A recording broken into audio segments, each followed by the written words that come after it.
And Shadow Trade Minister Kevin Hogan joins us now from Lismore. Good to see you. Thanks for your time. Good to see you, Sharri.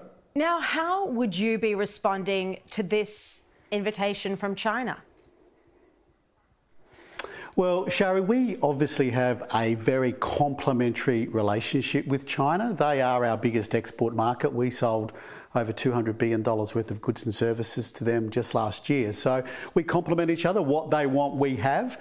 So that's been a good relationship for them, and it's been a good relationship for us. But very importantly, we have a very close relationship with the United States and a very important national security relationship with the United States. And I've said previously that I think AUKUS will outlive Trump's presidency, it will outlive Keir Starmer's prime ministership and Albanese's prime ministership. So this isn't about holding hands with anyone. We have a trading relationship with China that is a complementary one, and we have a very important national security and economic relationship with the United States as well.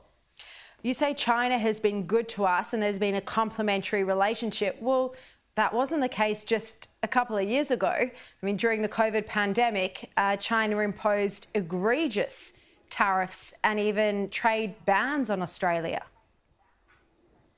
Yeah, a complementary relationship, but yes, hasn't always been a good relationship. They banned a lot of products to us, which we think was egregious. We, as you know, when we were in government, we took WTO action against China for some of those bans or some of those tariffs that they'd put on products. So that was resolved. So look, we've had a complementary relationship. That's what we've had.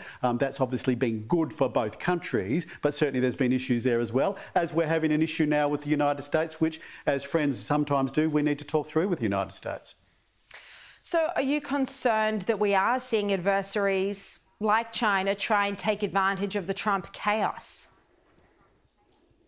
Well, look, China will do what they will with their neighbours, with their relationships with, you know, all their neighbours and all people that they are around. But look, this for us isn't about doing one thing with one and one thing with another. We have a complementary relationship with China. That has been a good trading relationship, in the sense good for our exporters. But our relationship with the United States is a very important one, Sharri, as you know, on national security and economically.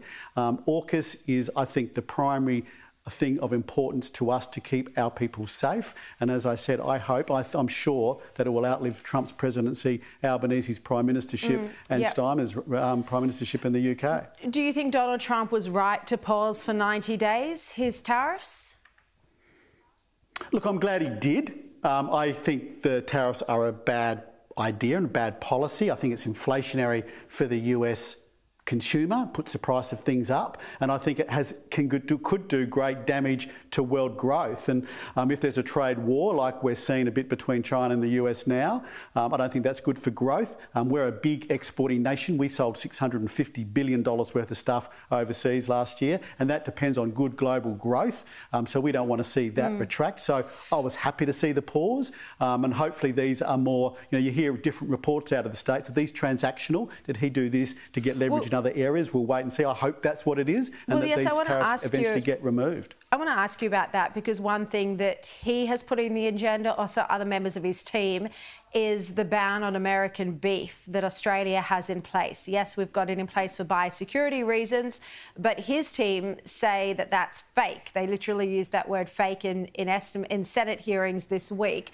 Do you think we should be revisiting those bans, seeing as it has been a long time since there was any mad cow disease in the United States? Their burgers are safe to eat when you're in the United States, as many Australians know.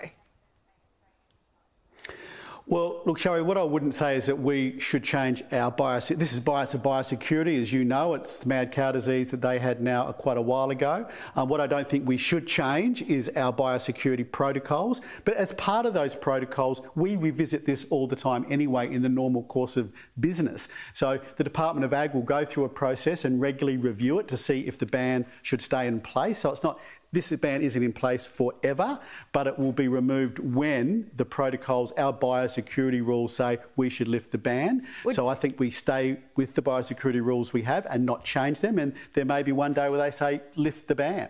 This is one of the things that the Trump administration has put on the table, that they'd like to see Australia lift that ban. There is no mad cow disease. So should that be something that the Australian government sits down and negotiates?